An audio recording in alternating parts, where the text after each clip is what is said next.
Olá, amigos da Rádio São Francisco FM, também você que está acompanhando o V Notícia. Nós estamos recebendo em nossos estúdios o médico urologista Gustavo Araújo, de São Francisco de Itabapoana, para um bate-papo sobre urologia. Ele que é médico urologista com especialidade também em uro-oncologia, especialista em cirurgia robótica.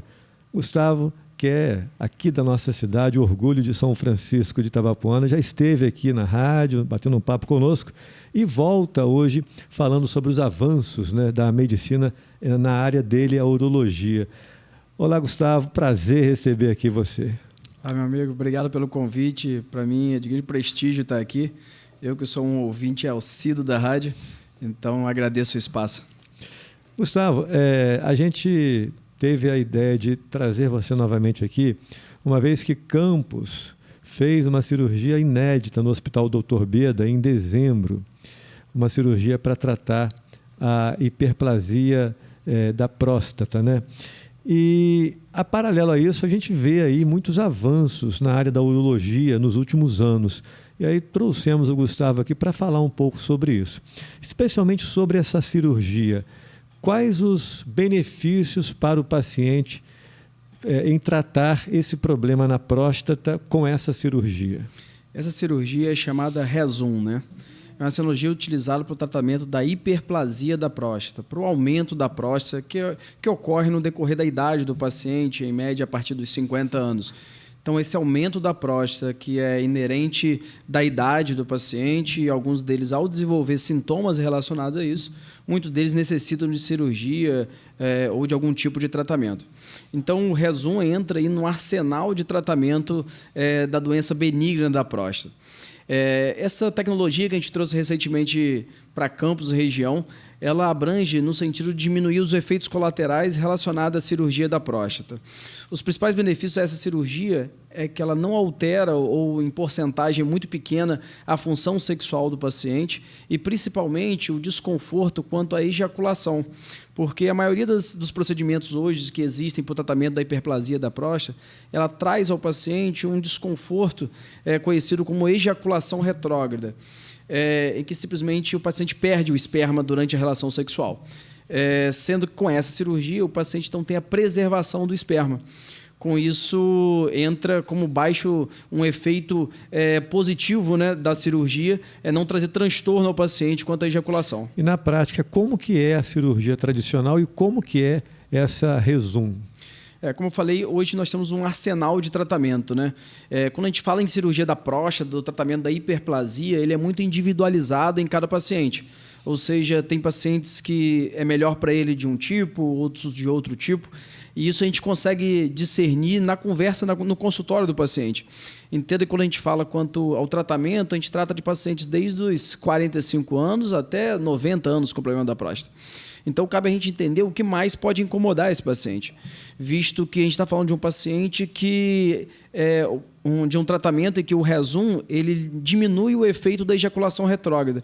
Quando a gente está falando de um paciente de 45, 50, 60, 70 anos, de uma vida sexual ativa, isso sim faz grande diferença. Mas quando a gente conversa de um paciente mais idoso, talvez essa não seja o maior problema dele. Então, aí a importância de individualizar o tratamento.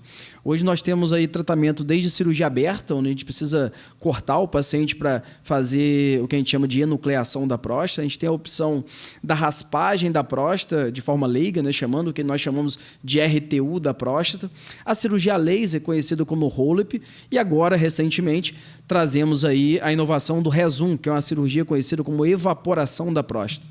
E ela é menos invasiva? Sem dúvida. Essa cirurgia é um procedimento em que a gente usa apenas sedação, ou seja, o paciente não precisa de uma anestesia, não precisa de aquela conhecida hack ou anestesia geral. O paciente faz apenas uma sedação profunda, o procedimento gira em torno de 10 a 15 minutos, uma taxa de sangramento muito baixa, e após acabar o procedimento, o paciente vai para um repouso, ao acordar da sedação, está livre para casa. E é bom salientar, né, Gustavo, que essa cirurgia chegou há pouquíssimo tempo no Brasil, né? Sem dúvida. Foi dezembro, não, novembro, né? Novembro.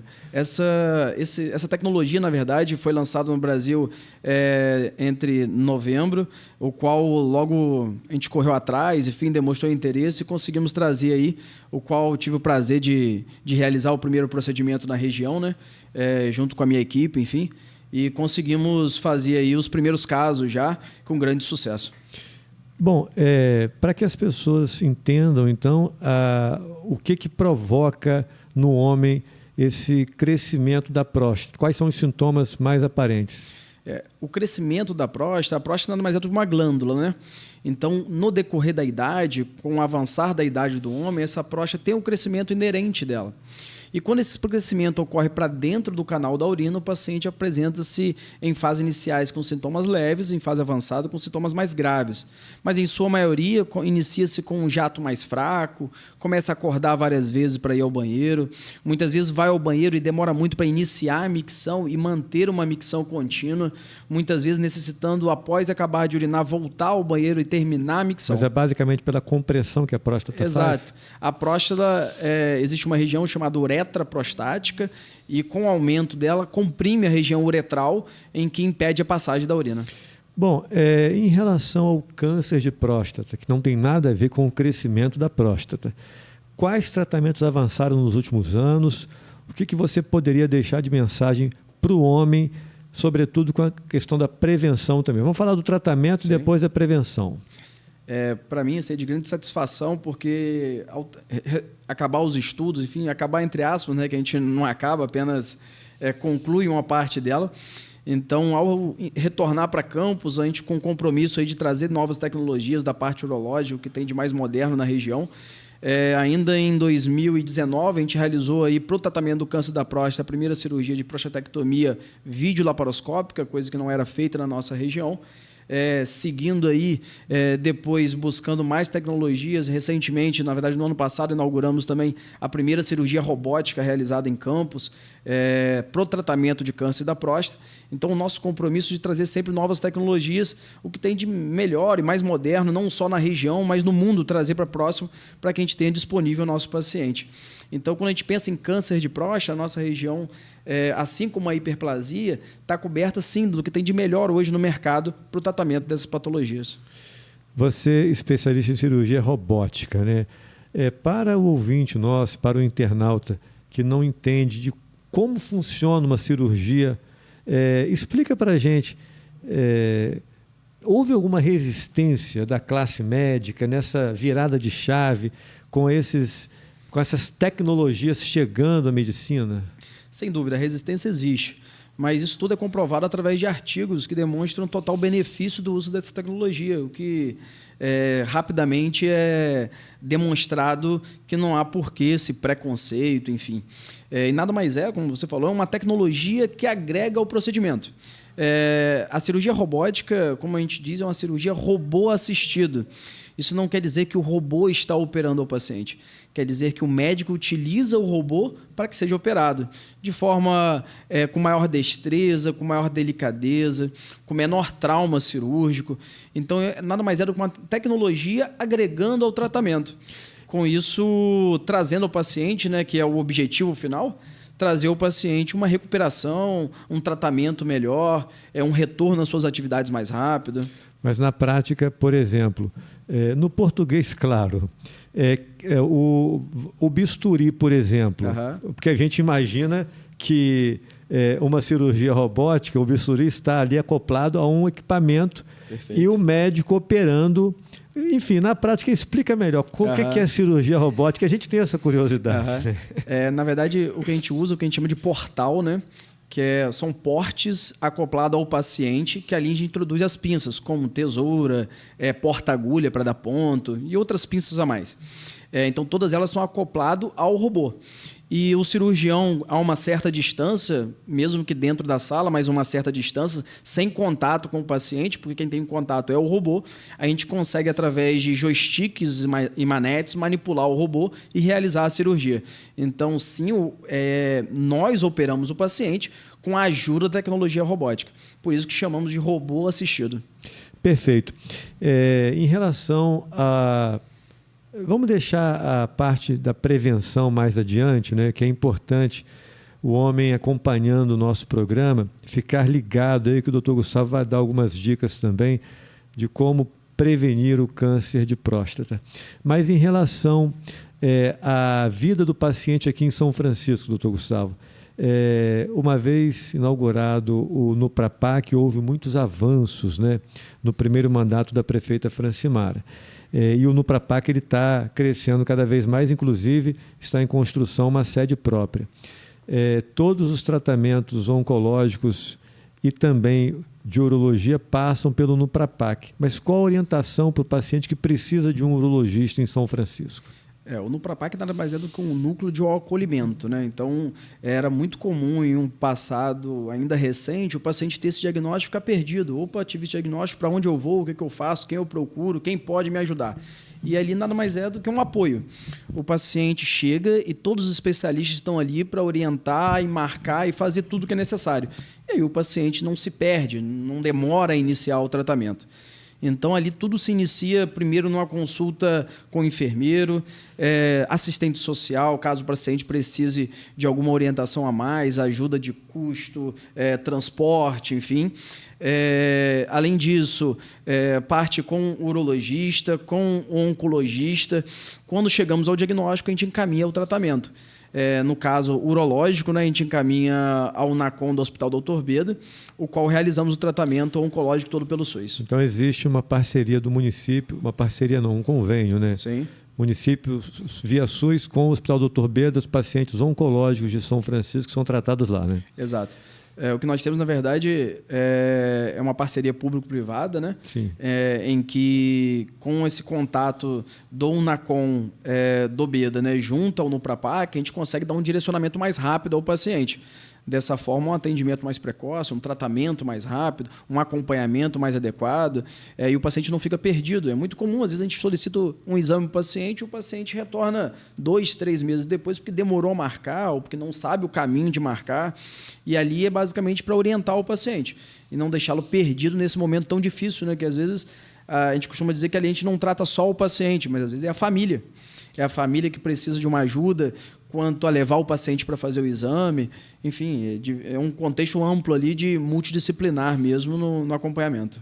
Doutor Gustavo, nos últimos tempos, ainda sobre câncer de próstata, falando sobre o Novembro Azul, nos últimos tempos houve alguma mudança de entendimento sobre o toque retal? Porque muito se discutiu sobre isso, a partir, inclusive, de uma participação bem-humorada do ator Antônio Fagundes no programa Porta dos Fundos, né? E a partir dali a imprensa começou a voltar a debater essa questão. Houve alguma mudança nos últimos tempos em relação ao entendimento se há realmente a necessidade do toque retal? Nós, urologistas, seguimos sempre a recomendação da Sociedade Brasileira de Urologia, né? O qual faço parte como titular da sociedade, né? E agora integrando a chapa da seccional Rio de Janeiro de urologia, representando os urologistas do Rio de Janeiro, né? Então, sim, a gente segue a recomendação qual a Sociedade Brasileira nos recomenda. E a recomendação, sim, é todos os anos, sim, realizar PSA e exame do toque. O questionamento surgiu através de um artigo que foi bastante questionado, com bastante viés envolvido nisso, mas nós, urologistas, entendemos que o toque retal é um exame, sim, que nos ajuda ao diagnóstico, um exame sem custo, um exame rápido, um exame indolor, em que traz bastante benefício ao diagnóstico do câncer de próstata. Em relação à periodicidade em que o homem deve procurar o urologista, a partir de que idade você recomendaria? Como eu falei, a orientação é através da sociedade, né? E a sociedade brasileira não diverge de outras sociedades importantes, como a americana, a europeia, enfim, em que nos diz que todo paciente a partir dos 50 anos deve sim procurar o urologista. E essa discussão quanto ao rastreamento e acompanhamento deve se iniciar em todos os pacientes a partir dos 50 anos, lembrando sempre com PSA e toque retal. E para aquele paciente que apresenta algum fator de risco, pro câncer de próstata, esse deve se iniciar de forma mais precoce, aos 45 anos. Quais seriam os fatores de risco ao câncer de próstata? Os fatores de risco principais são história familiar, isso é o mais importante, entenda a importância disso, porque aquela pessoa que tem um parente de primeiro grau aumenta 2 vezes a chance de câncer de próstata, e aquele que apresenta até 2 parentes pode aumentar para até 6 vezes a chance de ter câncer de próstata. Então, o fator de risco é muito importante. Além disso, raça negra, obesidade, sedentarismo, todos os pacientes devem se iniciar aos 45. Doutor Gustavo, em relação ao câncer urológico, além do câncer de próstata, tem também um câncer de pênis. Sim. Ele é menos comum, mas existe. E quais são os cuidados que o homem deve ter para prevenção a esse tipo de câncer? E também fala de maneira mais abrangente para a gente o que o homem deve fazer para se prevenir contra o câncer de próstata. Quanto ao câncer de pênis, é um câncer realmente de uma incidência muito baixa, porém muito relevante para a gente, porque é uma doença, quando diagnosticada, muitas vezes a gente descobre uma fase muito avançada da doença, porque o homem fica ali receoso de ir ao médico, ou para aparecer uma lesão no pênis, tenta esconder isso por um tempo, e muitas vezes quando chega ao médico, sim, é de forma mais agressiva e difícil de tratamento, que a gente chama de minimamente invasivo, né? Evitando, aí, por exemplo, amputação, enfim. A causa mais comum do câncer de pênis é o vírus do HPV. Assim como o colo de útero na mulher, o homem também, o HPV, pode desenvolver o câncer de pênis. Além disso, né, higiene, que é muito importante, por isso aqueles pacientes que apresentam fimose devem sempre realizar a postectomia, dessa forma expondo o pênis, facilitando a higiene, trazendo uma visualização melhor, o autoexame também é muito importante. Eu me lembro de uma campanha que o Zico foi protagonista no ano, né? Sim. Falando da importância da água e do sabão, né? Perfeito. Na higiene, né? Realmente o câncer de pênis, a má higiene é um dos fatores de risco. Em relação ao câncer de próstata, o que alimentos evitar, o que fazer, além, é claro, do fator genético, o que mais contribui para o surgimento dele? Eu costumo dizer que nós temos os fatores modificáveis e os não modificáveis, né? Os fatores modificáveis são aqueles que a gente consegue mudar o hábito de vida, principalmente. Uma alimentação saudável, pobre em gordura, rico em vegetais, atividade física, então, perda de peso. Então, esses são os fatores que a gente consegue mudar para evitar não só o câncer de próstata, como diversos outros tipos de patologia. Tá? E nós temos, sim, os fatores não modificáveis. Então, esses fatores, o fator genético, por exemplo. A gente não consegue mudar o que a gente adquiriu de forma hereditária dos familiares. Então, aí a importância do acompanhamento com o médico. Então, os fatores modificáveis, sim, a gente consegue mudar do dia a dia. Mas a importância do urologista é exatamente para aqueles fatores que a gente não consegue mudar.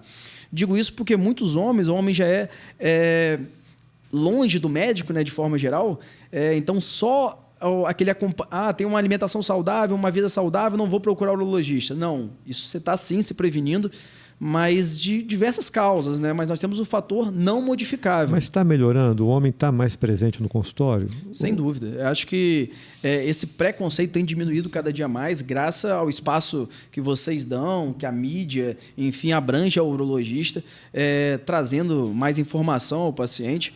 Eu uso isso muito como algo que eu passei, né? Porque em 2019, quando eu comecei a trabalhar aqui, na verdade, quando eu comecei a trabalhar no BIDA, eu me lembro dos 3 primeiros pacientes que eu operei, que eu tive que fazer uma cirurgia que para a gente é muito frustrante, porque a gente não trata e sim faz uma paliação ao paciente, que é o paciente de próstata com metástase já.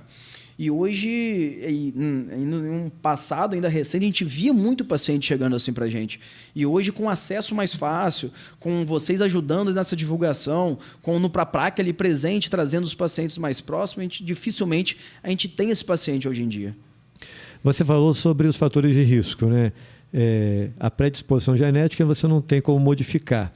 Mas para que o câncer se instale, seja ele urológico ou não, é preciso uma soma desses fatores, porque eu imagino em quem já tem a predisposição, se leva uma vida sedentária, alimentação inadequada, aí é um combustível a mais para desencadear rapidamente um câncer, né? Sem dúvida, o câncer ele tem um fator que a gente chama de multifatorial, né? Às vezes o paciente tem uma predisposição, vamos dar um exemplo aqui, por exemplo, um câncer de bexiga, por exemplo, e ao paciente realizar tabagismo, Isso cria uma disposição ainda mais, um fator a mais ao câncer. Daí também, como a gente comentou, do câncer de pênis, o câncer de próstata, o fator tabagismo para o câncer de bexiga aumenta a incidência drasticamente. Existe algum câncer que ele é mais propenso a desencadear metástase? Por exemplo, o câncer de próstata leva a metástase em outras partes do corpo? Sim, sem dúvida. Nós temos o que a gente chama de doenças mais agressivas, né? De uma doença que a gente, quando diagnosticada, a gente espera já que já tem um fator extraprostático envolvido. Isso está muito relacionado à agressividade da doença. Por isso a importância do PSA. De modo que, quando a gente encontra um paciente com PSA baixo, dificilmente ele tem uma metástase óssea, por exemplo.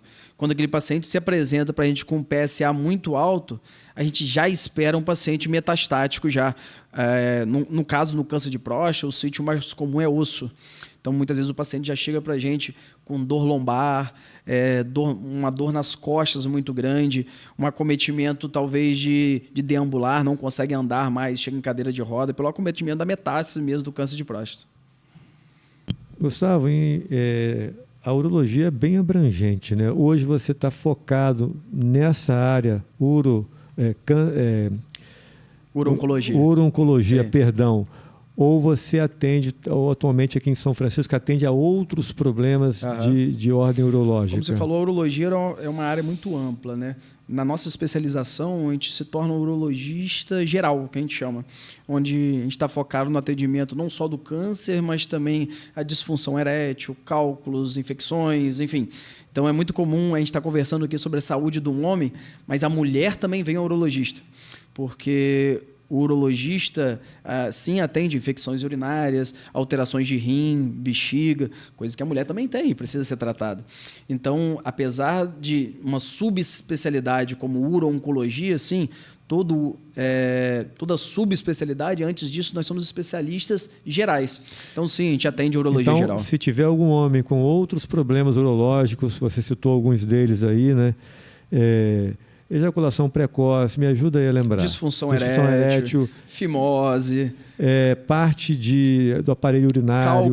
Cálculo renal. Exatamente. Tudo isso está disponibilizado no atendimento clínico no Nuprapac? Perfeito. Apesar de lá ser um encaminhamento oncológico, lá nós temos urologia geral atendendo também. Não atendo sozinho, ao externar a prefeita, enfim, quanto à necessidade do volume de pacientes que temos, de forma muito rápida disponibilizou um outro colega para vir atender. Então, nós temos urologia geral, ali nós temos o programa de planejamento familiar, em que aquele paciente que deseja realizar a vasectomia, a gente consegue fazer tudo pelo SUS também. Então, isso ajuda bastante a gente, porque sozinho é um município muito grande e uma abrangência muito grande, né? Hoje a gente recebe pacientes de outros municípios que vêm para cá para conseguir algum tipo de tratamento. Acaba virando uma referência esse trabalho que foi iniciado com você aqui, né? Olha, agradeço a sua entrevista, parabéns pelo trabalho que você vem desenvolvendo no Hospital Dr. Beda e aqui em São Francisco de Itabapoana. Conversamos com o Dr. Gustavo Araújo, urologista, que é prata da casa, é de São Francisco. Um abraço aí para toda a família. Paulo, Tânia, seu Zezinho, Dona Célia, que devem estar nos acompanhando lá, né? Os irmãos também, né? São 5 irmãos? 4? 4 irmãos. 4 irmãos, né? Cada um numa área. Se bem que o Guilherme também está na medicina. Oftalmologista. Né? Oftalmologista. Um abraço, Guilherme, e a todos os irmãos aí. Gustavo, muito obrigado pela presença aqui na Rádio São Francisco FM. Sucesso para você. Eu que agradeço o espaço, estou à disposição sempre que precisar.